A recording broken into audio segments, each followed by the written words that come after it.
Boa noite a todos. Mais uma vez aqui reunidos para o nosso estudo sistematizado da doutrina.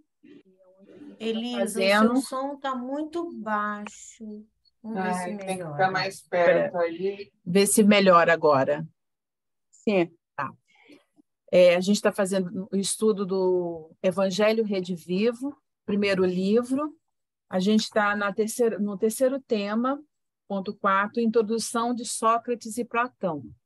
E eu vou pedir para a Geórgia compartilhar a página inicial, que vai ser lida pela Miriam Simone.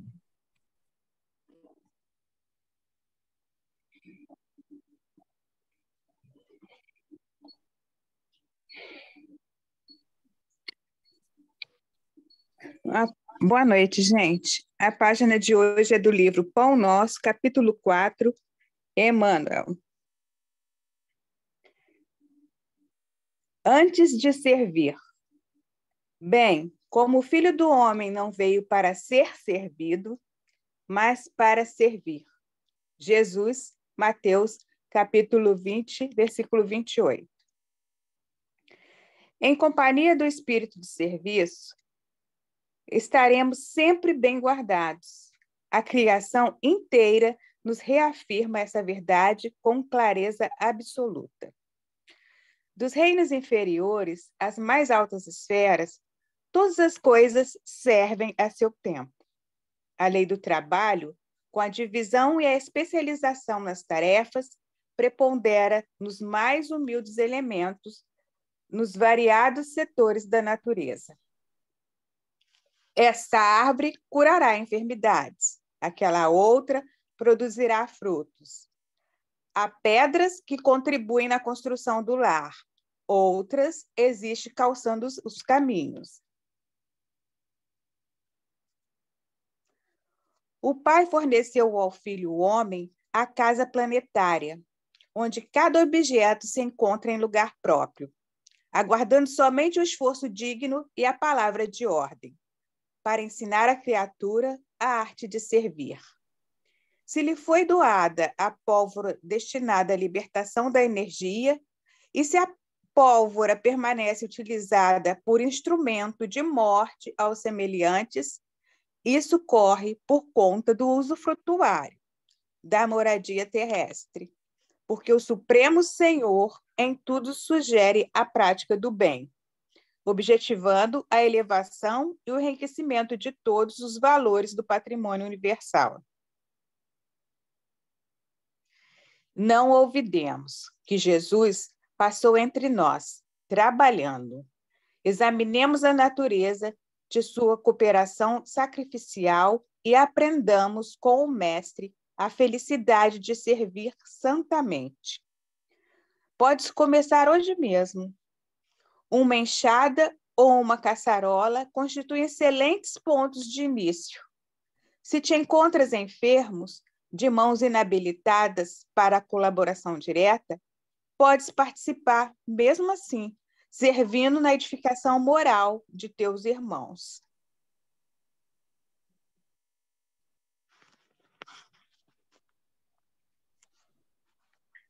Cristiane, pode fazer a prece. Então, agora, elevando nossos pensamentos a Deus, nosso Pai, a Jesus, nosso Mestre, a Meimei, mentora do nosso grupo, pedimos que nos ajudem a não somente a buscar o conhecimento, mas também a sentir, compreender e servir como a página nos motiva. Que possa amparar cada um de nós, que a gente possa estudar, meditar, trabalhar e servir, buscando sempre a inspiração no Evangelho de Jesus, trabalhando no bem.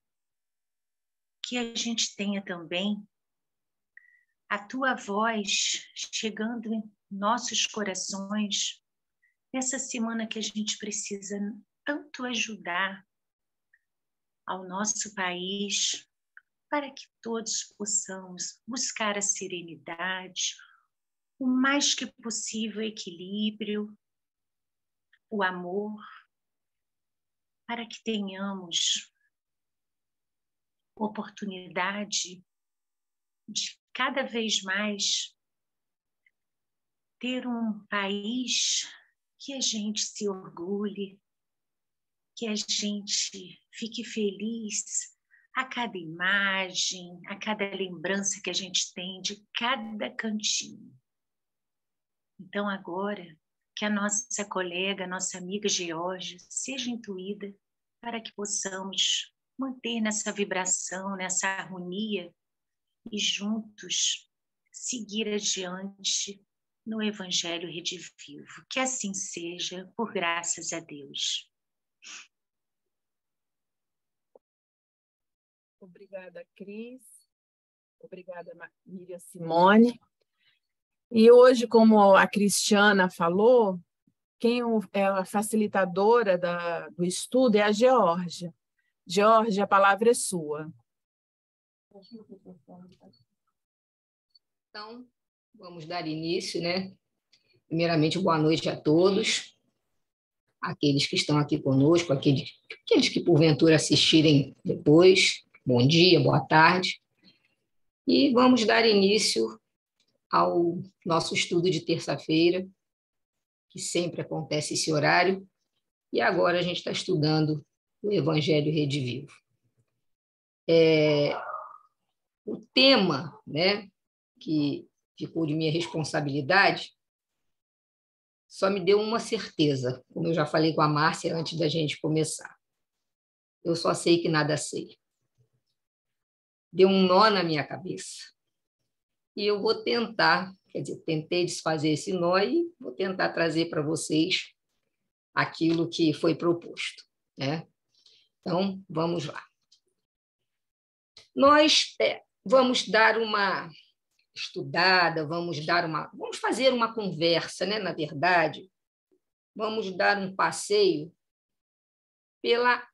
fazendo uma análise da introdução 4 de O Evangelho segundo o Espiritismo, que faz referências às citações de Sócrates por intermédio de Platão. E por que por intermédio de Platão?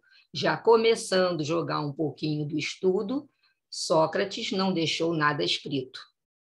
Assim como Jesus, quem escreveu foi o discípulo, ou foram os discípulos, que registraram vamos dizer assim, as referências, as citações, os pensamentos, né? O desenvolvimento do trabalho de Sócrates, assim como os discípulos o fizeram com o que Jesus veio trazer para a gente.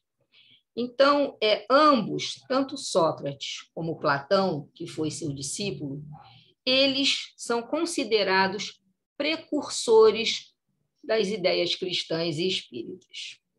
E esse tema 3.4 do Evangelho Redivivo vem exatamente trazer para a gente uma análise do que Kardec trouxe no Evangelho segundo o Espiritismo, nessa obra, né? Então, vamos lá.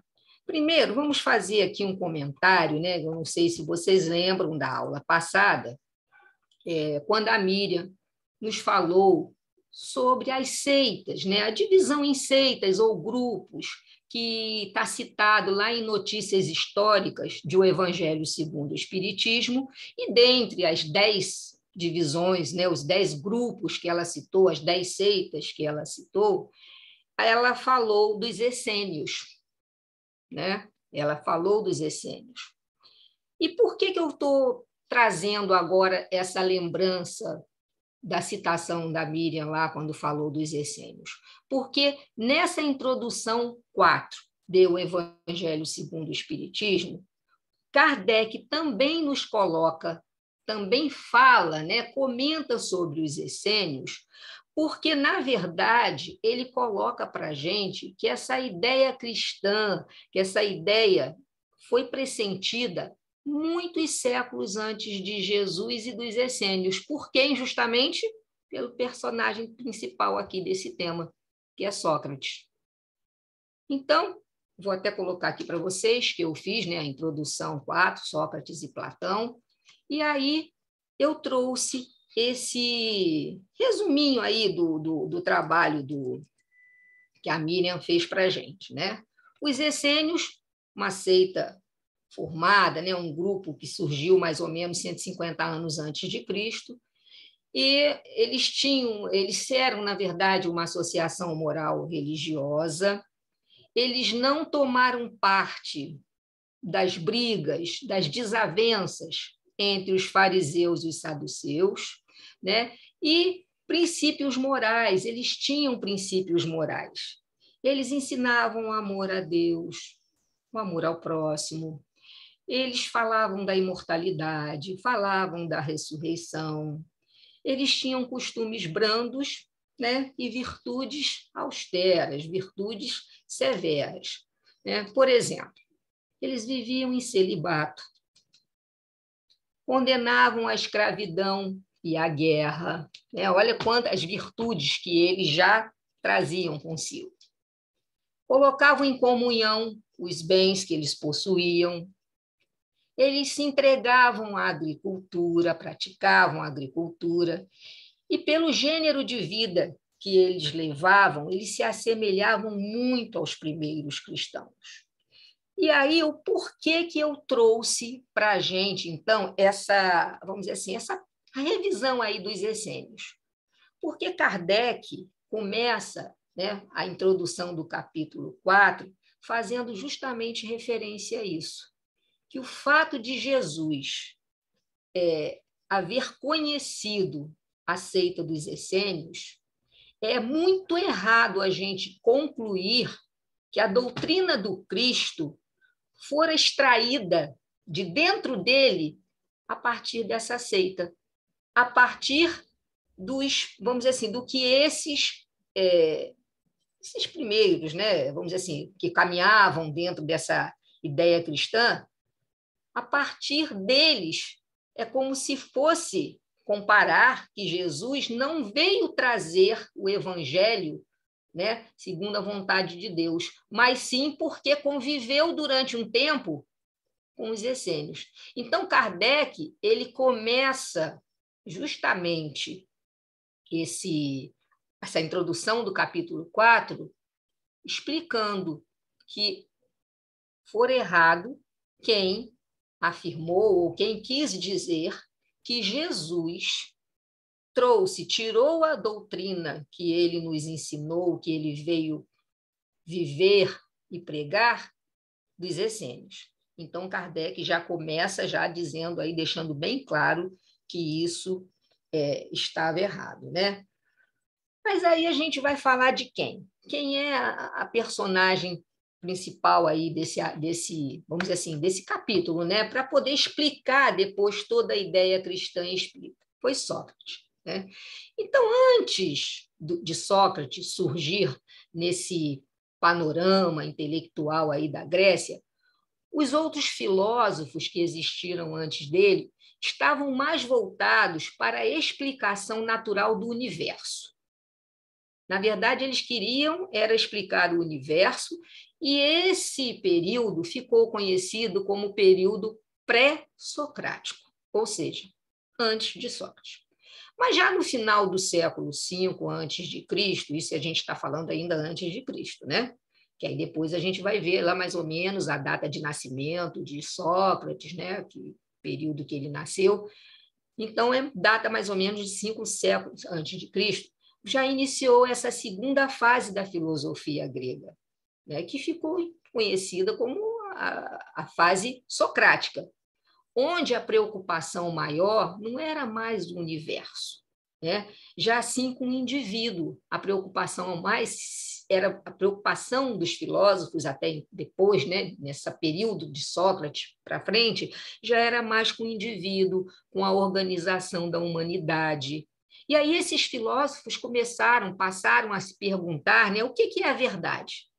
O que é o bem? Né? O que é a justiça? Então, esses questionamentos começaram a fazer parte dessa fase já da filosofia. E, né, o Sócrates teve aí os seus discípulos. Nós temos praticamente três, né? Na verdade, um amigo, mais os três discípulos que são citados, que é Aristófanes. Só que Aristófanes ele tinha um problema, porque ele já tratava Sócrates ridicularizando os ensinamentos de Sócrates. Ele escreveu comédias sobre Sócrates, mas sempre com a conotação de colocar Sócrates na situação, né, de ridicularizar Sócrates. Mas teve também o Platão, que foi o seu discípulo ali fiel, que conviveu à mesma época, né, e que foi o seu discípulo fiel, e que muitas coisas de Sócrates foram, na verdade, colocadas, escritas por Platão, e também Aristóteles, só que Aristóteles já nasceu 15 anos depois da morte de Sócrates, mas também é um discípulo aí considerável, né, de Sócrates. Então, Sócrates, ele sempre assim, ele pregava muito a questão da busca do conhecimento. Ele achava que o homem precisava se autoanalisar para reconhecer a sua própria ignorância. Por isso que ele adotou aqueles dizeres daquele oráculo de Delfos, né, que depois eu até vou falar um pouquinho dele, que era conhece-te a ti mesmo. Tá? Porque, na verdade, para ele era isso. Antes de buscar qualquer verdade, o homem precisava se autoanalisar e reconhecer a sua ignorância. Então, quando ele iniciava uma discussão, ele conduzia o seu interlocutor a esse reconhecimento, e sempre através do diálogo. Tá? E aí a gente vai falar também depois da filosofia, da metodologia, né, filosófica que Sócrates acabou criando para esse, vamos dizer assim, para todo esse processo de construção, de busca do conhecimento, em busca da verdade. E ele dizia assim que a verdade já está no próprio homem, mas ele não podia atingi-la, porque ele estava envolto de ideias falhas, porque ele estava sempre cercado de falsos conceitos. Então, ele disse que a verdade já existia, mas os preconceitos, né, as ideias falsas, acabavam, vamos dizer assim, não deixando vir à tona a verdade que já está dentro do homem, que já está dentro de cada um. Ele dizia isso, né? E, além do que, ele dizia que a gente não tinha métodos adequados para arrancar essa verdade da gente. Tá? E aí, a partir do momento em que o homem iria derrubando esses obstáculos, ele chegava ao conhecimento verdadeiro. Tá? E aí ele dizia, né, que a ignorância, que era o fato de não conhecer a verdade, ele acabava falando uma frase que se tornou também muito famosa. Ele dizia assim: ninguém faz o mal voluntariamente. Então, olha as ideias que Sócrates já trazia dentro dele. Que ele dizia o quê? Que o mal, que a pessoa que praticava o mal, ela praticava o mal por desconhecimento da verdade absoluta, daquela verdade que está dentro de si. Então, se a gente for começar a analisar isso daí é uma ideia, né, que não deixa de ser o quê? Precursora de quê? Do cristianismo e do espiritismo. Alguns conceitos que ele começou a colocar. Muito bem, Sócrates não tinha nenhuma escola, tá? Ele tinha, assim, um círculo de familiares e discípulos com quais ele se encontrava, e daí ele ia tratando das situações. E, muito bem, o método dele, mais ou menos, para que a gente depois veja com mais assim, detalhes, era a questão sempre das perguntas. Né? Ele trabalhava muito desenvolvendo as perguntas. Mas por que a gente está falando aí de Sócrates? Porque Allan Kardec afirmou, né, que as grandes ideias jamais irrompem de súbito. As que assentam sobre a verdade, ou seja, as ideias realmente, né, que estão pautadas na verdade, sempre têm precursores que lhes preparam parcialmente os caminhos. Ele está começando a fazer referência a quem? A Sócrates e a Platão. Porque ele quis dizer que toda verdade ela vem sendo construída aos poucos, ao longo, né, das civilizações, ela vem sendo construída para que, num determinado momento, venha um homem e reúna todo esse conhecimento e forme uma doutrina, e construa uma doutrina. Então, ele vem dizendo que essa verdade, quando ela é realmente toda a ideia, né, todo conhecimento que vem pautada na verdade, vai ter sempre aquele que veio para iniciar, para dar, vamos dizer assim, os primeiros passos em cima daquela ideia que se quer construir. E aí ele continua, tal o que se deu com a ideia cristã, que foi pressentida muitos séculos antes de Jesus e dos essênios, tendo por principais precursores Sócrates e Platão. Todos os povos, ele ainda diz mais, tiveram homens de gênio que surgiram em diversas épocas para impulsioná-los e tirá-los da inércia. Ou seja, os povos que já passaram por essa terra contaram com homens que surgiram para impulsionar aquele povo, aquela civilização da época e tirar da inércia, tirar daquela condição de paralisação, né? De estar parado, não progredir. Então, durante os vários povos, né? Durante os vários séculos, os milênios, sempre a humanidade contou, claro, sob a égide de Jesus, com personagens que vieram para impulsionar, para começar a implantar essas ideias. Então, como ele diz lá no início, elas nunca irrompem de súbito. Elas nunca vêm forçando uma situação. Elas vêm para conquistar o mundo aquelas pessoas daquele momento. Entre esses homens de gênio, podemos facilmente destacar pela essência cristã dos seus ensinos a figura iluminada de Sócrates. O espírito que conhecemos pelo nome de Sócrates veio ao mundo enviado pelo Senhor há 5 séculos, a fim de preparar a humanidade para as ideias cristãs que o Cristo anunciaria mais tarde. Sua existência, em algumas circunstâncias, aproxima-se da exemplificação do próprio Cristo. Gente, não sou eu que estou falando isso. Isso está no Evangelho segundo o Espiritismo. Tá?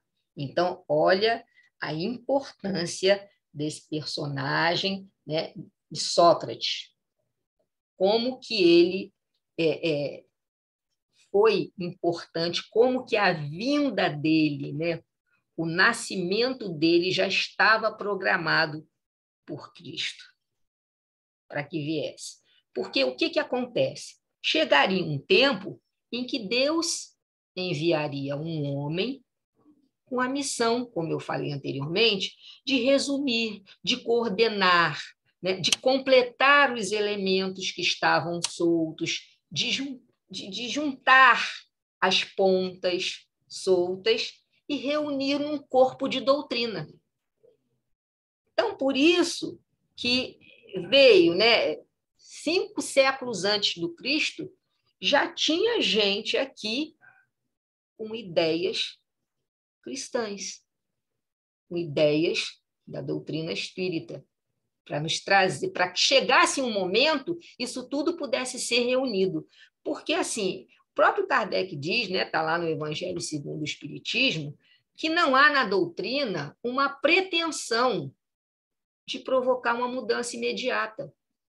Não existe na doutrina vamos usar uma palavra aqui, forçar a barra para que a humanidade progrida. Não é uma coisa abrupta, é algo que vem sendo construído.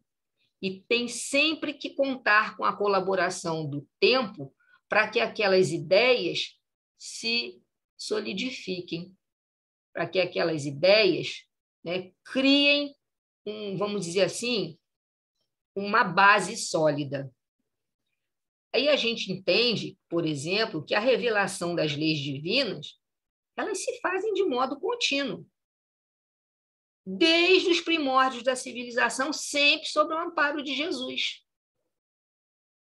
Elas sempre vão estar sendo colocadas para a humanidade, né? Sempre sob o amparo de Jesus.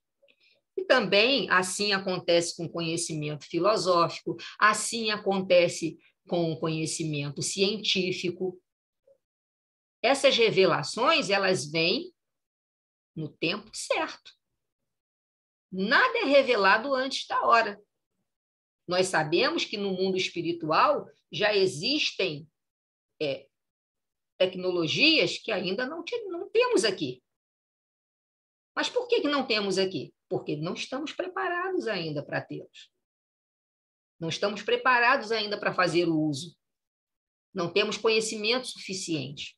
Então, o que vem? Essas revelações, elas vêm de maneira lenta, de maneira gradativa, à medida que vai se desenvolvendo a inteligência, né? E, é claro, é muito importante com essa inteligência a moralidade também se desenvolva, também se construa, para que possa fazer bom uso dessa inteligência, né? Então, a gente sabe, por exemplo, o próprio Kardec já trouxe para a gente quais são as 3 revelações que já chegaram até nós. Qual foi a primeira revelação que a gente recebeu? Moisés. Qual foi a segunda? A vinda do Cristo. Qual foi a terceira? A doutrina espírita. Ah, acabou por aí? Eu não sei, vocês sabem? Se sabe, a gente pode dizer que a gente já, o quê? Chegou no ápice do conhecimento da doutrina espírita, né? E aí entra na própria ideia de Sócrates. Sócrates, sempre nas suas pesquisas, no seu trabalho, no trabalho que ele desenvolveu, que foi muito interessante, ele sempre colocava essa situação, que o conhecimento, ele é, vamos dizer assim, ele não tem fim, ele é infinito. Porque à medida que eu penso que sei alguma coisa, eu vou encontrar com alguém que saiba mais do que eu. E esse alguém vai encontrar com alguém que sabe mais do que ele.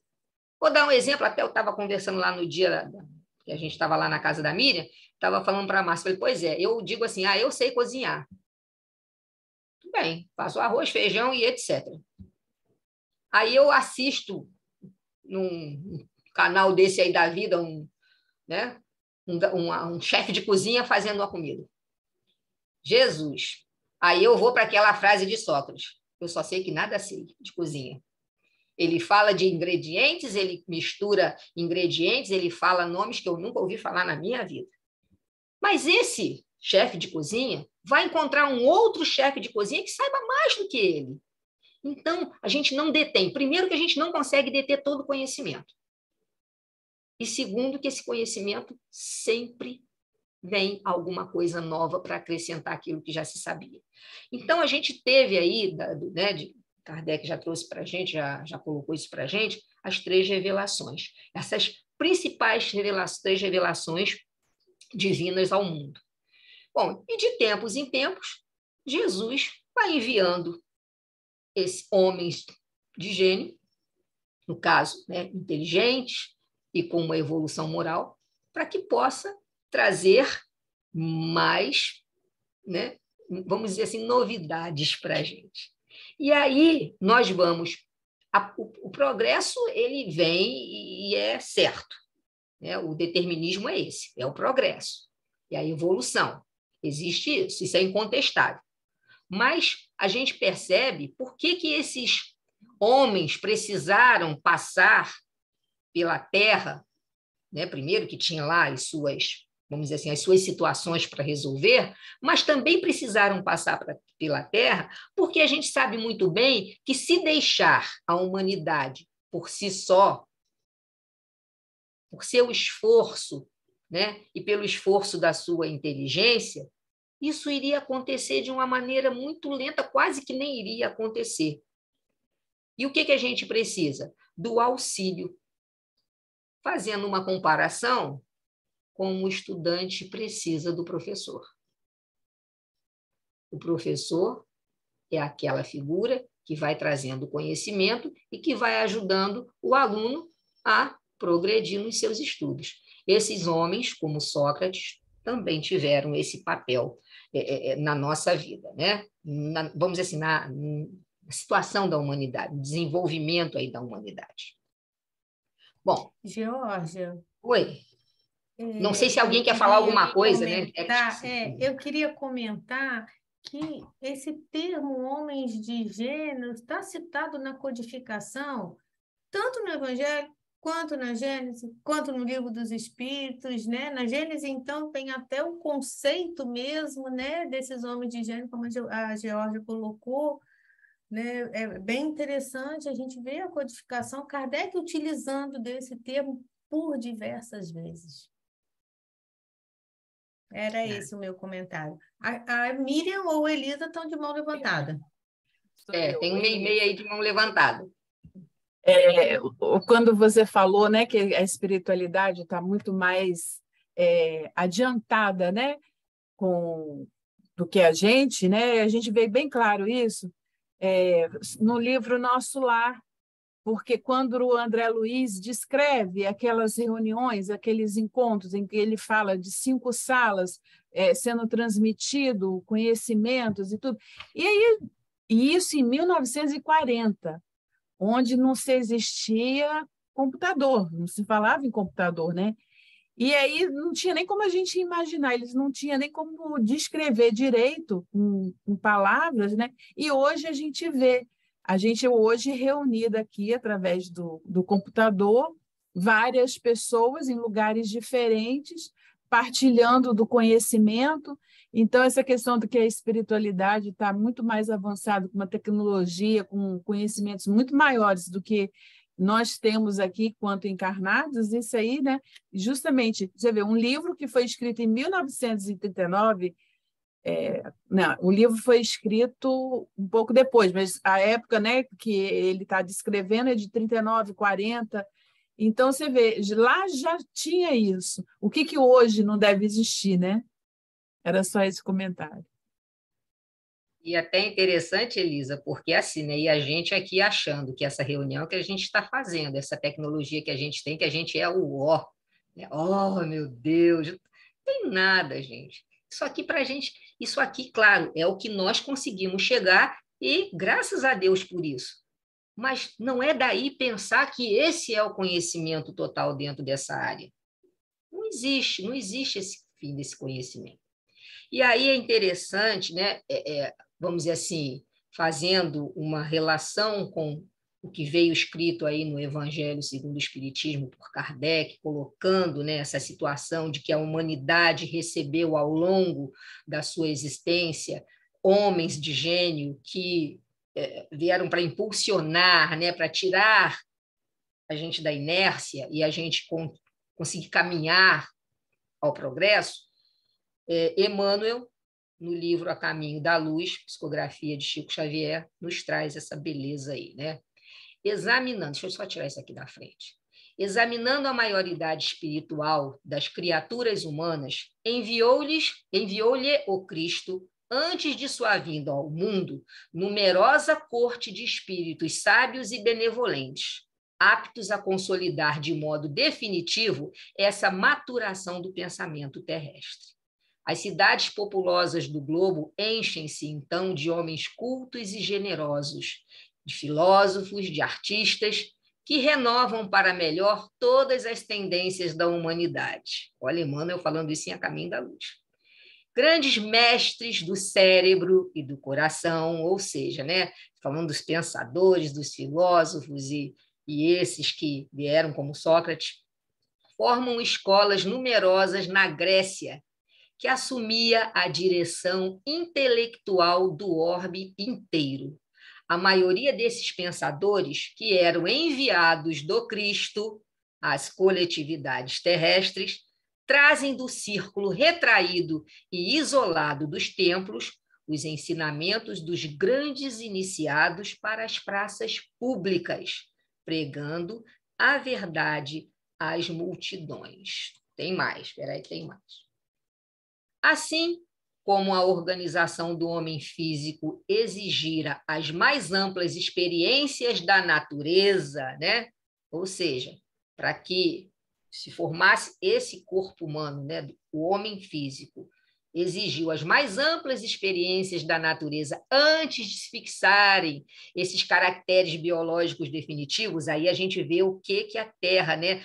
Toda a transformação que a Terra veio passando, desde que era uma bola de fogo, toda a questão da temperatura e tudo que se formou para poder chegar a ter o corpo, né, definitivo, com todos esses caracteres biológicos, para que pudesse o espírito realmente se individualizar. A lição de Jesus, que representa o roteiro seguro para a edificação do homem espiritual, deveria ser precedida também pelas experiências mais vastas no campo social. Olha que comparação Emmanuel faz. Olha que coisa poética, né? Ele comparou que todo o processo que a natureza precisou passar, toda a transformação que aconteceu com cada elemento que já existia, que foi colocado aqui nesse planeta, até se chegar a essa forma humana, com esses caracteres que a gente tem, também a lição de Jesus, que é o roteiro para a nossa elevação espiritual, precisou o quê? Das experiências mais vastas no campo social. O que ele quis dizer? Precisou o convívio, o contato para se mostrar como que é ser irmão. O que é você pensar no outro como aquele que veio da mesma fonte, né? Então, você precisou passar por todo esse convívio com família, né, em sociedade, nação, com nação, para poder aprender, e ainda não aprendemos, haja vista aí a guerra entre a Rússia e a Ucrânia, que nós temos que nos tratar como irmãos. Que esse planeta foi dado para a gente para quê? Para a gente aprender, para a gente se tratar e para a gente evoluir. Não para a gente destruir e um querer matar o outro, né? Não aprendeu? Ele volta para a lição. Vai ter que fazer tudo de novo.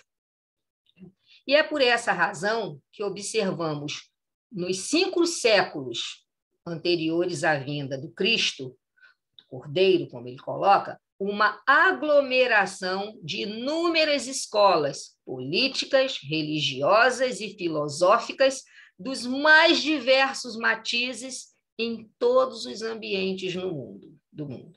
Então, a gente vem entendendo, e nós que acabamos de estudar o Consolador, tivemos muitas perguntas, muitas questões que nos colocavam exatamente isso aí. As matizes religiosas, e aí, né, a pergunta sempre do grupo, querendo questionar de Emmanuel se as outras religiões são necessárias, ou isso, ou aquilo. Ele, claro, todas são, que de uma certa maneira colaboraram para a construção desse cristianismo, para a visão que a gente se quer chegar. Não tem que se desprezar nenhuma, nem fazer pouco caso de nenhuma, né? E aí ele ainda continua, termina aí, né? Termina assim: examinando a maioridade. Peraí, desculpa. Aqui. Ao influxo, é porque está um negócio bem aqui na frente. Ao influxo do coração misericordioso do Cristo, quer dizer, né? Misericórdia de Cristo, naquele influxo, naquele impulso, naquele sentimento misericordioso de Cristo, toda a Grécia se povoa de artistas e pensadores eminentes no quadro das filosofias e das ciências.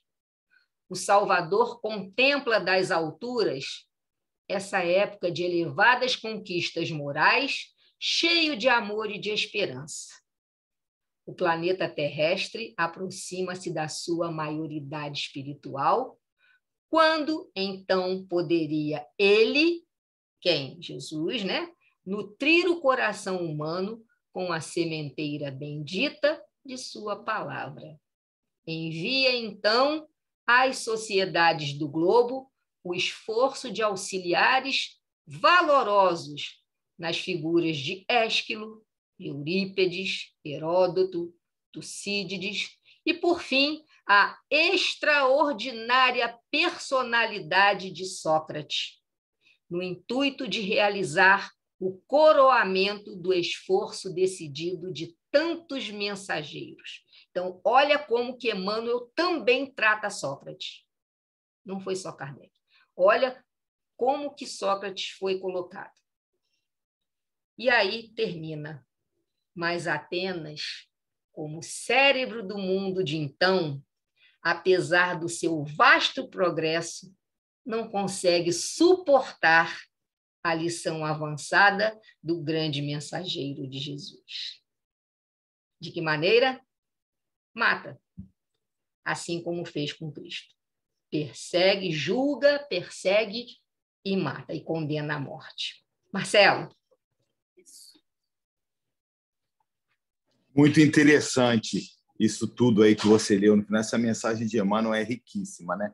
Riquíssima. Porque a gente, como facilita o entendimento da gente enquanto evolução do planeta, quando ele vem trazendo a necessidade que houve do próprio globo passar pelas experiências de todos os elementos a fim de que alcançassem maturidade para poder se preparar para receber todas as vidas que viriam se manifestar. Aí a gente entende como que os planetas também, como nós espíritos, precisam desse processo de crescimento. E comparando com a vinda de todas essas personalidades que foram justamente amadurecendo e preparando todo o povo com a sensibilidade da arte e com o conhecimento através da filosofia desses pensadores, para poderem preparar exatamente a humanidade, inicialmente ainda muito, né, muito rude, muito infantil, inculta e muito brutalizada, mas sim preparando-a para receber essa mensagem do Cristo. Olha que coisa interessante, não é? Mas aí, aqui, mais uma vez também, Emmanuel deixa claro para a gente aí nesse último parágrafozinho aí da mensagem o quê? O livre-arbítrio. Sim. É? E assim como você mesmo citou, né? Que assim como Kardec não foi bem recebido, não foi aceito, foi humilhado, escrachado, Jesus foi traído, também. Sócrates, Ian Hus, né, que foi o próprio Kardec anteriormente, reforçando a mensagem do Cristo quando disse que os reformadores sempre têm a sua existência recheada de escolhos e de dificuldades, porque eles vêm para tirar-nos do conforto e ninguém quer ser retirado do conforto. Exatamente. Álvaro, você quer falar? Boa noite a todos. Primeiro de tudo, quero dar os parabéns para o Marcelo sobre ontem, Hoje eu passei por uma prova de explicação, porque estava voltando do trabalho. Um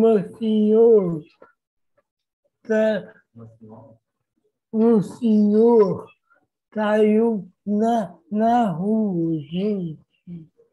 Mas eu tive que ajudar o senhor para... Agora não sei como que ele e a netinha dele. Vamos ver se eu consigo acompanhar daqui para frente, né? Consegue sim. Consegue sim. Perdido a mais da metade do estudo. Isso, você consegue sim. Você A Márcia tem que falar. Isso, a Márcia de mão levantada. Obrigada. esses comentários que a gente vem fazendo, eu acho que é muito importante para nós espíritas, porque poucos de nós conhecem o antes de Jesus, né? E existiu, nós estamos falando de 5 séculos antes da vinda de Jesus. E para nós parece que é uma coisa tão distante, né? Que está assim, quando a gente fala 200 anos antes de Cristo, 500, Sócrates nasceu 400, 500 anos antes de Cristo, né? E esses homens de gênio que estão ali, Kardec, né, define em A Gênese, né, de onde vieram esses homens? São esses espíritos que estão lá no Livro dos Espíritos, na categoria dos bons espíritos, eles estão ali, diferentemente dos professores que ensinam o que aprenderam, eles já trazem, porque já tem uma evolução a mais. Já trazem conhecimento, né? O conhecimento. E é exatamente isso, para impulsionar o progresso. Então, a gente, né, muitas vezes, a nossa pequenez com relação ao crescimento, a nossa evolução, não nos deixa olhar o antes de Jesus, né? E o que o governador do nosso planeta preparou para a vinda dele.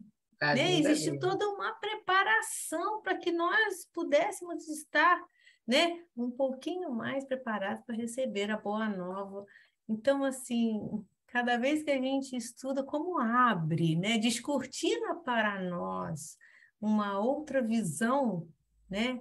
E eu acho que Kardec foi, assim, muito sábio também, um homem de gênio, porque ele buscou lá em Sócrates, né? A base toda, né, muito bom. Obrigada aí, Jorge. É verdade mesmo. É assim, a história de Sócrates é o que eu falei para você, né, antes da gente, quando a gente entrou na sala. Eu falava de Sócrates, estudei Sócrates quando fiz a escola normal, mas um filósofo a mais daqueles tantos que eu tinha que, vamos usar a palavra certa aqui, decorar, para poder responder as minhas provas, né, para manter minha nota, e nunca tinha parado para ver, também não tinha nem maturidade para isso, e olha aí, o exemplo está aqui para a gente, né? A maturidade que a gente adquire, ela vai permitindo que a gente abra a mente para esse tipo de informação. Eu não tinha nem maturidade, não tinha nem conhecimento, acesso. Quem foi Sócrates? O que ele fez? E como que ele aceitou morrer? Inclusive, né, tem alguns trechos muito interessantes que foram fora da doutrina, é claro, mas que eu li, que dizia assim, ele disse que a mulher dele, na hora que ele disse que preferia morrer, né, que ele aceitaria a pena de morte, porque ele tinha outras opções, mas ele aceitou a pena de morte. Ela falou assim, mas isso é injusto, você vai morrer injustamente. Ele, você queria que eu morresse justamente? É claro que eu vou morrer injustamente, é uma injustiça, mas é o que vai ter que ser feito, é o que eu preciso passar por isso agora. E ele fala mais, ele ainda diz, isso aqui é o meu corpo que vai ficar aqui, mas o que está aqui, a minha alma, não vai morrer. Ele diz isso, quer dizer, é muito interessante toda essa visão que ele já tinha 5 séculos antes de Cristo, né? Fala, Marcelo. Quando a Márcia estava falando, eu lembrei daquela mensagem de Humberto de Campos, que corrobora exatamente com a coerência de tudo isso que a gente está falando em relação a esses pensadores que convergiram para a mensagem do Cristo, quando em 1799, quando Napoleão, já encarnado, ele é elevado em desdobramento para uma reunião em que estavam todos eles. Allan Kardec, antes de reencarnar, ele reencarnou só 5 anos depois, Dante Alighieri, Sócrates, Platão e Rousseau, pensadores, né? muitos desses todos reunidos para poder fazer exatamente a sugestão de compromisso que Napoleão acabou depois declinando, preparando para a vinda de Kardec, e ele se destacava pela sua envergadura moral diante dos outros que o respeitavam, né? Quer dizer, muito interessante, e tudo isso aí sendo coerente com o que a gente está estudando. E mais uma vez também, com essa sua fala, muito interessante, que aí a gente vê o seguinte, a programação já estava feita, certo? Napoleão se desvirtuou, mas não deixou de Kardec reencarnar e cumprir com a sua missão. Então, você está entendendo? Ele Ele se propôs, então Jesus sempre dá um jeito de que o trabalho, né, o que ele programou para esse planeta, que ele é governador e é o que está ali segurando o leme, que não vai deixar de ser feito. De uma maneira ou de outra, a gente vai encontrar o caminho. A gente vai estar ali. E aí, gente, né, depois dessa mensagem, a gente vai ver um pouquinho, né, por que Jesus mandou sempre, né, os seus, vamos dizer assim, aqueles que precisavam vir antes dele, porque a mensagem dele precisava ser conhecida, meditada, sentida e vivida. Então, o terreno precisava ser preparado. Então, por isso que tantos vieram, né, com essa missão aí. A Grécia e a missão de Sócrates, né, que foi uma linda missão. Perfil. Vamos ver um pouquinho do Sócrates. E aí chegamos lá no nascimento dele. A história conta que ele nasceu... Olha, eu leio para você, posso? Oi? Posso ler para você ou não? Depois eu deixo você ler. Deixa eu só explicar essa parte aqui, tá bom? Quando tiver uma mensagem, eu mando você ler, porque aqui é a sequência vamos dizer assim, da história de Sócrates. Quando tiver a mensagem, eu peço a você para ler, ok? Então, Sócrates nasceu em Atenas. Alguns contam que foi 470, outros 469 a.C. Se foi 470 ou 469, Sócrates morreu com 70 ou 71 anos, né? Dependendo da data aí, porque ele foi condenado a tomar cicuta em 399 a.C. Então, ele já estava, na época, na ocasião, ou com 70 ou com 71, tá? Vai com 69, né? Desculpa, ou com 70 ou com 69. Os nomes são muito interessantes, tá, gente? Os pais, os filhos, depois que eu vou trazer. Quem quiser já ir aí tendo uma ideia de nome que vai escolher para os filhos, para os netos, para ajudar os netos, os bisnetos, fiquem à vontade. Filho de Sofronisco, era o pai de Sócrates, era um escultor, com o qual ele chegou a trabalhar uma época, né? Mas percebeu que não tinha jeito para a coisa, que não conseguia talhar, que não conseguia esculpir, mas não deixou de tirar sua lição ali do trabalho do pai, porque ele acabou entendendo depois, nas suas indagações, que o pai não criou nada novo, apenas reproduzia algo que já tinha aprendido de alguém. Ao contrário da mãe, né, que foi muito interessante o porquê citar a mãe dele, Fainarete. Olha os nomes, vai treinando aí o RET, o RIT, né, os nomes. Era uma parteira. E essa profissão da mãe acabou, de uma certa maneira, tornando-se a metodologia filosófica de Sócrates, cujo nome, não sei se vocês já ouviram falar na época que estudaram, maiêutica. Tá? Maiêutica, na verdade, significa obstetrícia. Então, a mãe de Sócrates, ela era uma parteira.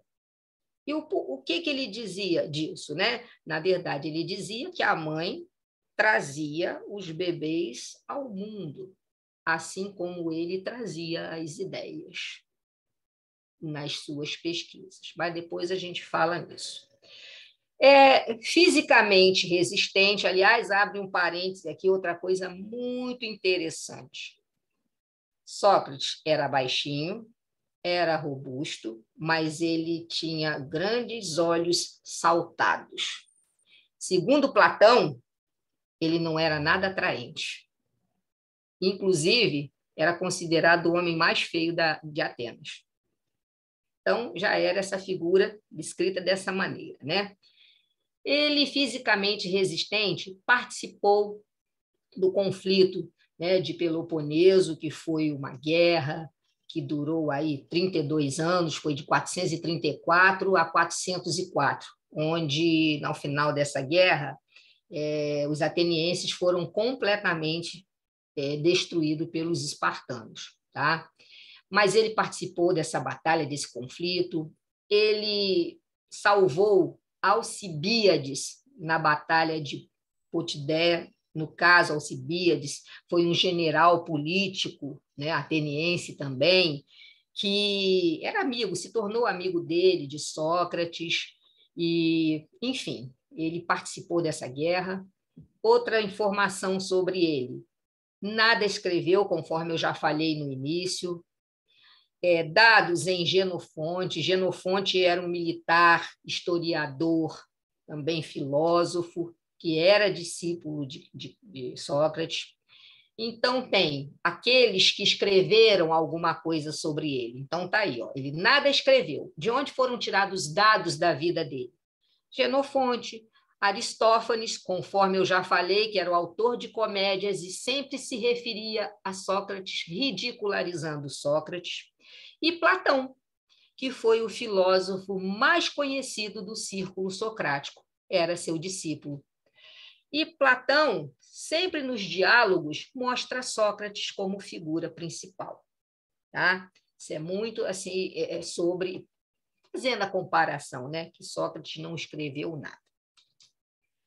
Ele casou-se com Xantipa e teve 3 filhos. Gente, eu tive que trazer os nomes. Nesse slide da FEB não tinha o nome, mas eu tive que trazer, porque eu falei, não, é possível.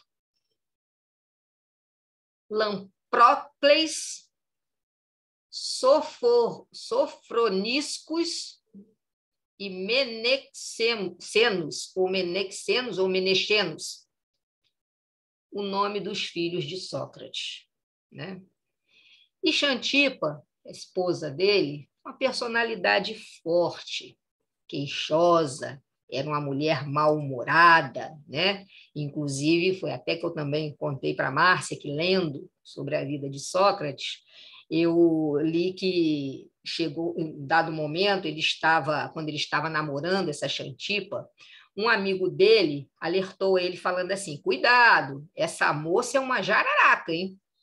E aí Sócrates respondeu, eu já percebi, mas para mim é um desafio, porque se eu conseguir conviver bem com ela, eu posso me relacionar com qualquer pessoa do mundo, né? Então, isso aí era uma situação que foi colocada e eles acabaram se casando, né?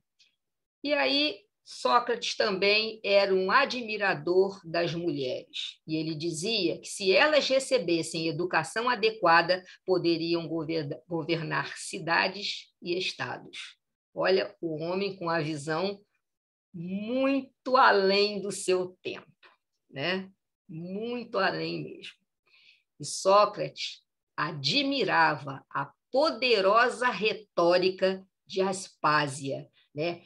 Ele admirava a capacidade de falar bem, de se colocar bem, de se pronunciar de maneira clara, de Aspásia, que era a culta mulher de Péricles. Ele admirava a retórica dela, né?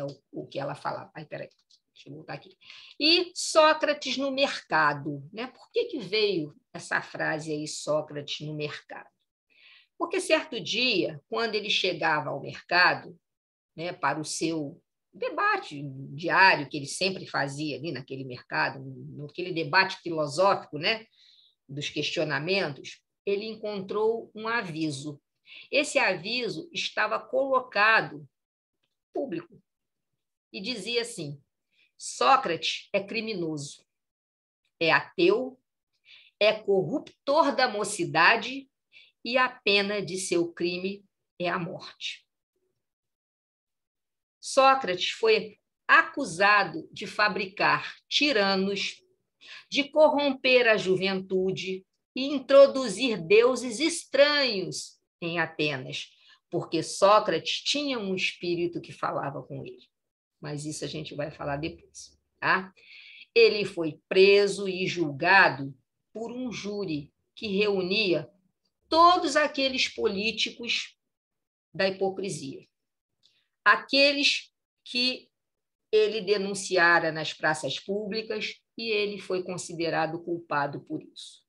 E Sócrates tinha uma coisa, né? Diante de qualquer forma de governo e de qualquer autoridade constituída, Sócrates prestava primeiro obediência aos ditames da sua própria consciência. Então, ele obedecia primeiro à sua própria consciência. E, pela maneira dele fazer as suas, vamos dizer assim, os seus questionamentos naqueles homens ditos sábios da época, ele foi despertando a curiosidade e a amizade de muitos jovens e, consequentemente, a ira dos mais velhos, daqueles políticos, dos mais ricos. Ele foi fazendo assim, à medida que ele conquistava, pela sua metodologia, pela maneira como ele desenvolvia os seus argumentos, os seus questionamentos, e muitas vezes, né, deixava a pessoa sem resposta, os ditos sábios da época, ele acabou indo na contramão dos velhos, dos políticos, dos ricos, e ele acabou sendo vítima de uma perseguição política. E essa resultou na acusação, que acabou nesse julgamento, onde ele foi condenado à morte, né? É uma coisa. E a política e a moral sempre foram temas muito frequentes em Atenas. O filósofo, como filósofo, ele não era a favor daquela maneira democrática praticada em Atenas de governar. E ele acabava tecendo críticas muito severas, tanto à maneira democrática, né, de governar, quanto às crenças religiosas, aos costumes, e acabou realmente, vamos dizer assim, adquirindo essa inimizade, adquirindo todo esse desfecho dele, né? Juízo e defeso. Bom, ele foi processado e aí incriminado. E os seus discípulos destacam sua serenidade e coragem mediante todas as acusações. E não era necessário escrever nada. Por quê? Porque durante toda a sua vida ele havia estado preparado para a sua defesa. Preparado de que maneira? Exatamente através da forma dele de viver, não fazendo dano a nada. Então, olha só, por que ele, num dado momento, lá quando Kardec coloca no Evangelho segundo o Espiritismo, que em muitas situações ele até se parecia com a forma de Jesus agir. Por quê? Porque Jesus também não escreveu nada. Jesus vivia da onde? De sua palavra e do exemplo. Dos seus ensinamentos e do exemplo. Olha aí Sócrates dizendo, não era necessário... O que foi dito em relação a ele? Não era necessário escrever nada, porque ele se preparou durante a sua vida toda para a sua defesa. Como que ele se defendeu? Mostrando que ele não fazia dano a nada, ele não causava mal. Tudo aquilo que ele argumentava, que ele questionava, era no propósito de construir um pensamento, de se chegar a um conhecimento, mas não foi entendido, né? Com sua lógica, ou seja, com seus argumentos, né, refutou todos os argumentos da acusação e acabou escutando a sentença condenatória imperturbável, de maneira imperturbável. Quando ele foi condenado, ele não esboçou nenhum sentimento de raiva, de contrariedade, né? Inclusive, eu li que foi dada a oportunidade a ele até de fugir do presídio, lá da onde ele ficou preso, antes de tomar o veneno, ele não quis, ele falou, eu não vou fugir, depois como que eu vou de que maneira eu vou conseguir encarar os meus alunos, aqueles que eu tanto ensinei, aqueles que eu tanto, né, mostrei a vida, fugindo ou assumindo uma culpa que eu não tenho? Então, se é essa sentença, é essa que vai ser cumprida. Né? Ele dizia isso, ele disse isso em relação a essa situação. E é muito interessante essa questão aí de Sócrates, né, e o oráculo de Delfos, onde teve a origem essa frase que ficou marcada, que não foi dele, mas que ficou marcada como, né, uma frase que ele adotou, que é a origem do sei que nada sei. E uma pergunta feita ao oráculo de Delfos marcou o início dessa filosofia aí do sei que nada sei, né? Que definiu os rumos da filosofia ocidental. O seu amigo Querofonte viajou até a cidade de Delfos, na antiga Grécia, para consultar Pitonisa, uma sacerdotisa, que era inspirada pelo deus Apolo, respondendo às perguntas dos visitantes. Na entrada desse oráculo estava escrito essa frase famosa, muito conhecida na filosofia, né? Uma das mais conhecidas. Conhece-te a ti mesmo e conhecerás os deuses e o universo. Muito bem. Acontece, né, que Querofonte perguntou ao oráculo quem era o homem mais sábio de Atenas. A sacerdotisa declarou para Querofonte que o homem mais sábio de Atenas era Sócrates. Ao saber disso, né, porque aí Querofonte voltou lá para a sua cidade natal, né, e foi estar com Sócrates. E ao saber disso, Sócrates não aceitou a afirmação do oráculo, pois ele não se acreditava sábio. A partir desse momento, ele seguiu dialogando por toda a sua vida com muitas personalidades de Atenas.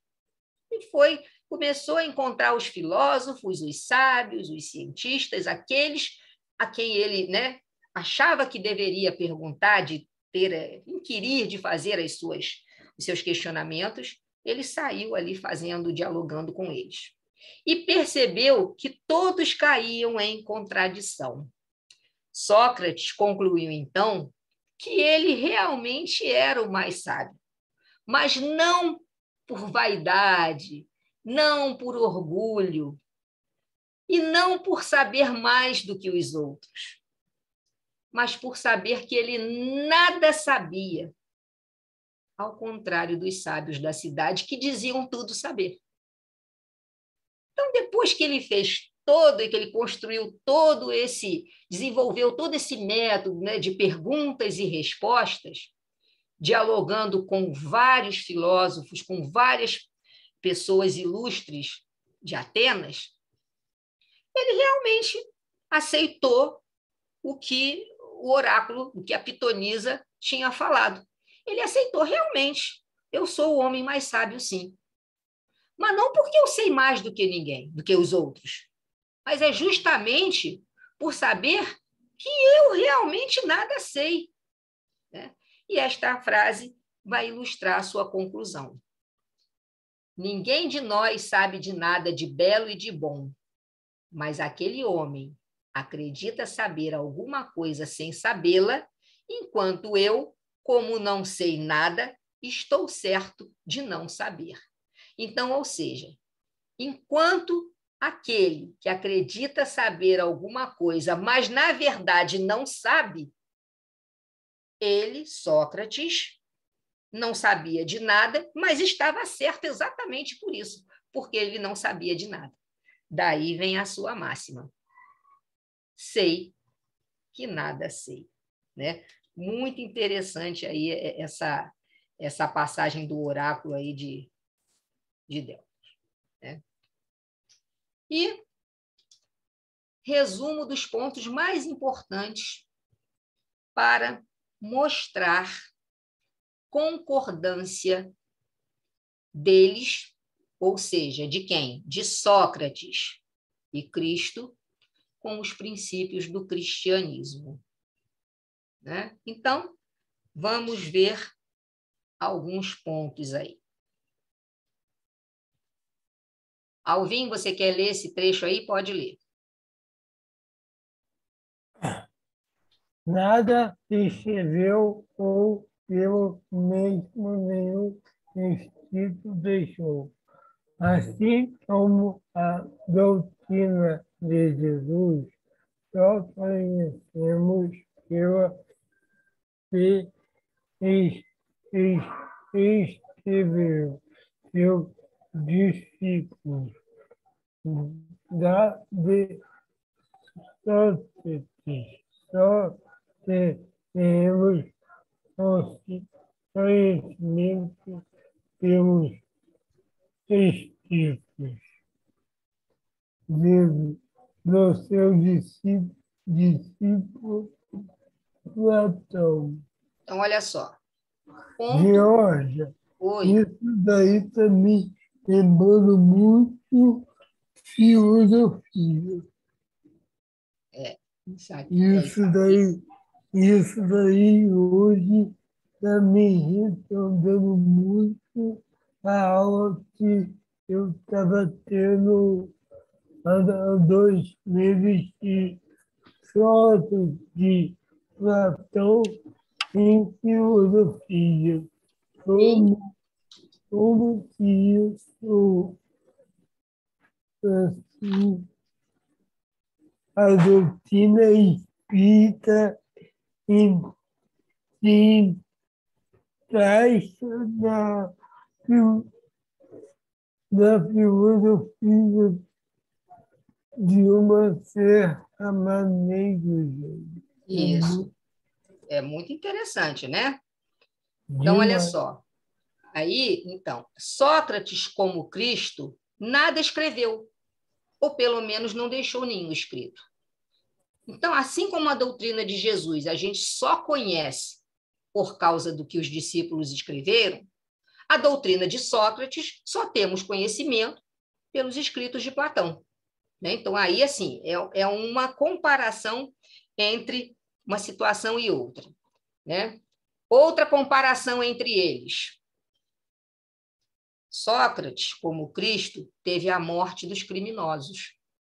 Por quê? Porque foi vítima do fanatismo, por haver atacado as crenças que encontrara e colocado a virtude real acima da hipocrisia e do simulacro das formas, ou seja, das cópias defeituosas, né, das formas. Então, outra comparação entre Sócrates e Cristo, que também morreu porque foi vítima, morreu como um criminoso, Sócrates também morreu como criminoso, Cristo morreu como criminoso, vítima, né, do fanatismo daquele povo daquela época. Foi também atacar, porque ele combateu aquelas crenças, né, que se encontrava ali como uma hipocrisia, as formas erradas de enxergar a religião. Outra, Sócrates, como Cristo, combateu os preconceitos religiosos. Sócrates, como Cristo, a quem os fariseus acusavam de estar corrompendo o povo com os ensinamentos que ministrava, porque os fariseus não fizeram isso com Cristo, eles não acusavam Cristo de corromper o povo com os ensinamentos que ele ministrava. Sócrates também foi acusado, mas pelos fariseus do seu tempo, né? Pelos que representavam o que representaram na época de Cristo os fariseus, aqueles que eram considerados os fariseus do tempo de Sócrates. Também foi acusado.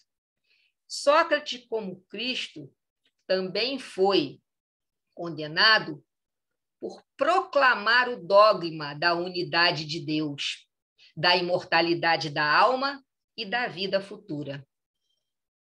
E aí, um recado de Kardec. Aos que considerarem, aliás, tudo isso que foi escrito aí foi escrito por Kardec, no Evangelho segundo o Espiritismo. Aos que considerarem esse paralelo uma profanação, ou seja, fazer essa comparação de Sócrates com Cristo, né? E pretendam que não pode haver, né? Porque achando que esse paralelo é uma profanação, dizendo que não pode haver paridade, igualdade, pontos comuns entre a doutrina de um pagão e a de Cristo, diremos que não era pagã a doutrina de Sócrates, pois objetivava combater o paganismo, ou seja, aquelas religiões que não eram monoteístas. Sócrates combatia isso. Então, Kardec traz isso aqui, né? Para aqueles que, porventura, quiserem considerar uma profanação esse paralelo que se faz entre a doutrina de Sócrates 5 séculos antes com a doutrina de Cristo, né? Considerando ser de Sócrates uma doutrina pagã, que está errado, porque a doutrina de Sócrates não era pagã. E que a doutrina de Jesus é, claro, ela é mais completa, ela é mais depurada do que a doutrina de Sócrates. Claro, gente, não estamos aqui, claro que estamos aqui guardando as devidas proporções entre espírito puro, que é Jesus, com Sócrates, que já era um espírito evoluído, mas não estava na condição de Jesus. Então, a gente sabe muito bem dessa, né? Vamos dizer assim, vamos guardar essa distância entre eles. Mas isso, de maneira nenhuma, vai, vamos dizer assim, diminuir a grandeza da missão do Cristo. Ela não pode ser diminuída por esses argumentos. Porque se queira comparar alguns pontos entre a doutrina de Sócrates e a doutrina do Cristo. Marcelo, fala. E por que não fazer dessa relação algo semelhante, já que o próprio Emmanuel enaltece Sócrates ao final, e ele que veio, na verdade, né, como um dos maiores para preparar-nos para receber a mensagem do Cristo. E eu ainda vi na sua fala, Georgia, mais duas semelhanças de comportamento ao enaltecer e valorizar a mulher há 400 anos antes de Cristo, e Cristo fez a mesma coisa. Exatamente. E a serenidade dele diante das situações, mostrando brandura, equilíbrio, sensatez e autocontrole, também características marcantes no Cristo. Exatamente, né? Você vê quantas coisas, né? Que espírito nobre era esse Sócrates, né? Esse personagem que trouxe uma contribuição muito grande. E aí, gente, eu vou passar isso aqui rapidinho, porque isso eu vou deixar para a aula que vem, porque o meu interesse agora é mostrar isso aqui para vocês, tá? Maiêutica socrática, né? Até aqui o primeiro. Essa palavra maiêutica pode ser traduzida como obstetrícia, ou seja, a arte de realizar partos. Como sua mãe, Sócrates dizia realizar partos, mas não os de bebês, e sim de ideias. A maiêutica é um método filosófico criado por Sócrates, que consiste num jogo dialético, né, de palavras, de perguntas e respostas, sucedidas de mais perguntas. Eu vou passar um videozinho, vocês vão entender muito bem o que é isso aí. Um vídeo muito interessante. Aliando a maiêutica à ironia, que foram os dois métodos filosóficos desenvolvidos por Sócrates, a intenção do pensador era demonstrar como as chamadas autoridades, aqueles que se diziam sábios, em determinados assuntos julgavam saber algo que, na verdade, não sabiam, mostrando que o conhecimento conceitual não era um atributo de muitos homens considerados sábios. Assim, a ironia e a maiêutica constituíam, por excelências, essas principais formas de atuação desse método de palavras, desse método dialético desenvolvido por Sócrates. E com esse método, né, com essas duas, associando a maiêutica com a ironia mesmo de tirar a pessoa mesmo do sério, questionando, né, em cima do que a pessoa respondia, ele perguntava, e no final parecia realmente que ele estava sendo debochado, né, porque ele não parava, a pergunta dele não esgotava. Ele fazia um jogo de palavras. E aí, nesse jogo de palavras, Sócrates ia desfazendo os equívocos ia tornando compreensível muitas nuances do determinado assunto que iam permitindo o quê? A introspecção e a reflexão interna, proporcionando a criação de juízos cada vez mais fundamentados no logos ou na razão. Olha aí, gente, que semelhança tem isso com o trabalho de Kardec. Quando Kardec começou a fazer todo o trabalho de codificação da doutrina, fazendo perguntas e distribuindo essas perguntas, recebendo as respostas, fazendo as comparações, né? E tirando ali as suas conclusões, tudo fundamentado o quê? Na razão, um trabalho de metodologia científica, né? Em algo com começo, meio e fim. Então, essa maiêutica e essas duas técnicas, né? A maiêutica e a ironia, elas permitiram que Sócrates chegasse a esse fim aí. E aí, para a gente finalizar hoje, que já são 8h21, eu trouxe esse videozinho aqui. Prestem atenção, isso é de um filme, é uma coleção. Eu não sabia que tinha essa coleção. Esse daí fala sobre Sócrates. Essa coleção, ela trabalha com a história de 4 filósofos. Mas agora a gente não vai comentar sobre isso, porque a gente está falando de Sócrates. Mas esse trecho aí é de Sócrates, e vocês vão entender esse jogo de palavras, a maiêutica e a ironia, tá? Vocês vão entender. Guardate Socrate. Ti saluto, Socrate. Oh, guarda il bellissimo Ippia. Era un pezzo che non avevamo il piacere di vederti in città. Dove vai così ben equipaggiato? Vado al ginnasio a pronunciare un discorso sulla genealogia degli eroi. Ti piacerebbe sentirlo? Ho da fare e non posso sfortunatamente accompagnarti. È un discorso che ho già fatto e che tutti mi hanno detto che è molto bello. Mi farebbe piacere avere anche la tua opinione. Hai detto molto bello. Sai dunque cos'è la bellezza? Ah, ma certamente. E saresti capace di spiegarmelo? Facilissimo. Una bella vergine. Olha só, entenda. Ele entrou, né? Eu vou fazer esse discurso novamente porque é um discurso muito belo. Todos gostam desse discurso pela beleza. Aí ele fala, tá, então vamos falar da beleza. Aí ele entra com esses 2 métodos filosóficos que ele usava, a ironia e a maiêutica, né? Que é o ato de parir o conhecimento, vamos assim dizer. E aí o cara não paria era nada, né? Socrate, ecco che cos'è bello. Una buona risposta. Ma dimmi, Ippia, si può dire che una bella giumenta è bella? Sì, al mio paese ci sono giumente di gran bellezza. E una bella pentola, Ippia, si può dire che è una bella cosa? Non capisco, mio caro Socrate, che tu ti possa servire di un oggetto così prosaico per parlare di cose così elevate. Che vuoi farci? Sono soltanto un buzzurro. In ogni modo devi ammettere anche tu che una bella pentola è bella. Sì, può darsi. Però la più bella delle pentole a confronto di una bella vergine è brutta. Come la più bella delle vergini sarà brutta se si confronta ad un dio, non è questo che dici? Esattamente. Eppure mi hai detto prima una bella vergine, ecco che cos'è bello.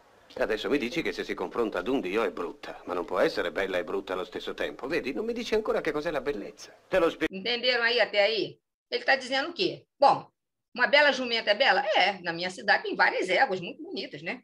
Muito bem, tem uma panela, é bonita, é bela? Aí não, aí quer dizer, qual é o seu conceito de beleza? Aí ele começa a, vamos dizer assim, usando o nosso português, a perturbar o cara, né? Porque ele começa com esse jogo de palavras, de perguntas e respostas, querendo tirar do cara o conceito de beleza. Aí ele está dizendo, então você diz que uma bela virgem é bela, mas comparada a um deus não é, então não estou te entendendo. Aí ele deixa o cara nervoso, né? Outro dia eu lhe explico, outro dia eu lhe explico. Aí o cara sai, aí ele continua, ele vai questionar outro aí. Ele vai fazer outro questionamento aí, muito interessante também. Ninguém explicava a ele, não sabia, não explicava, né? Che vieni a fare qui, Socrate? Ti sei messo anche tu a frequentare il portico dell'Arconte? Io sono qui perché ho appena affisso la richiesta di un processo davanti all'Arconte Re. E io sono qui perché mi si vuole trascinare in giustizia per ragioni di Stato. Chi è il tuo accusatore? Meleto. Non mi sembrava così ostile. M'accusa, m'hanno detto, di aver introdotto il culto di qualche nuova divinità a scapito dei nostri vecchi dei. È certamente a causa di quella voce soprannaturale che dici di sentire dentro di te e che ti ispira. Un innovatore in materia religiosa è un genere di calunnia alla quale quasi tutti sono molto sensibili. Gli ateniesi non sopportano che uno di loro abbia il minimo sapere personale per ciò che riguarda gli dei. A me, per esempio, quando mi succede di predire l'avvenire davanti all'assemblea del popolo, ridono di me come di un pazzo. E credimi, tutte le mie predizioni si sono verificate. Vedrai. Tu te la caverai dal tuo processo, ma io otterrò soddisfazione con il mio. Contro chi hai deposto la tua accusa? Contro mio padre. Tuo padre? Ahimè sì, Socrate. E di cosa lo accusi? Di omicidio. Ha forse ucciso qualcuno della famiglia? No. Ma perché mi fai questa domanda? Beh, non trascineresti tuo padre in giustizia per l'uccisione di un estraneo. E perché no? È strano, Socrate, che tu faccia differenza fra la morte di un estraneo e quella di un congiunto. La sozzura è la stessa. E se uno è a conoscenza di un crimine, deve purificarsi perseguendo questo assassino, chiunque sia il criminale e chiunque sia la vittima. Ma cos'è successo? Il morto era un uomo di fatica in una delle nostre fattorie. Aveva bevuto ed ha colpito un compagno e l'ha ucciso. Mio padre l'ha fatto allora gettare in un fosso e ha mandato qualcuno ad Atene per sapere come trattare la cosa. Nel frattempo non si è preoccupato dell'uomo che intanto moriva nel fosso. La gente mi rimprovera dicendo che è empio da parte di un figlio accusare il padre e che non sanno, Socrate, cosa è la pietà. Io lo so. Non ci sarebbe differenza tra la gente comune e me se non lo sapessi. Allora, mio caro, spiegamelo, te ne prego. Questo mi sarà utile per il mio processo. È pietoso quello che faccio. Perseguire in giustizia colui che è colpevole di un crimine, anche se è il padre, la madre, il figlio. Zeus, il più giusto degli dei, ha incatenato suo padre Urano per punirlo perché aveva divorato i propri figli. Considerate le accuse che sono formulate contro di me, non sono affatto disposto a parlare della divinità, ma fra noi credi proprio che le cose si siano svolte così fra Zeus e suo padre? Certamente. E conosco dettagli più curiosi di quelli che il volgo comunemente conosce. Credi dunque che vi siano dei conflitti fra gli dei? Sì. E potrei sulla storia degli dei raccontarti delle cose che anche tu, Socrate, ne resteresti meravigliato. Dimmi piuttosto, sempre per il mio processo, che cos'è la pietà? Quello che è gradito agli dei. Ecco ciò che è pietoso. Quello che non amano è empio. Ma se mi hai detto che gli dei lottano gli uni contro gli altri. E infatti? Allora litigano come gli uomini su quello che è buono o cattivo. È evidente.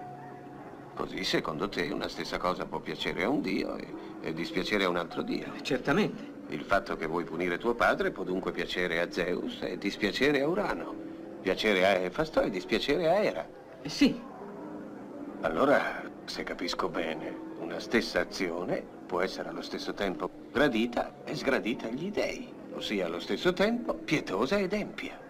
Ma è impossibile, Eutifrone. Ti supplico, dimmi che cos'è la pietà. Un'altra volta, Socrate. Ho da fare e ti saluto. E adesso occupiamoci del nostro processo.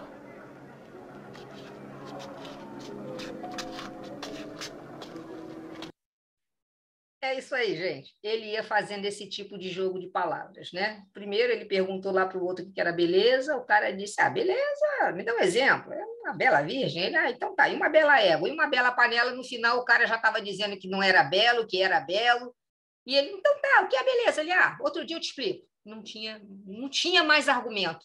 Daí, com esse tipo de confronto, né, onde eu utilizava essas duas técnicas, né, a ironia e a maêutica, ele ia desestabilizando essas pessoas e fazendo com que esses sábios percebessem que eles nada sabiam.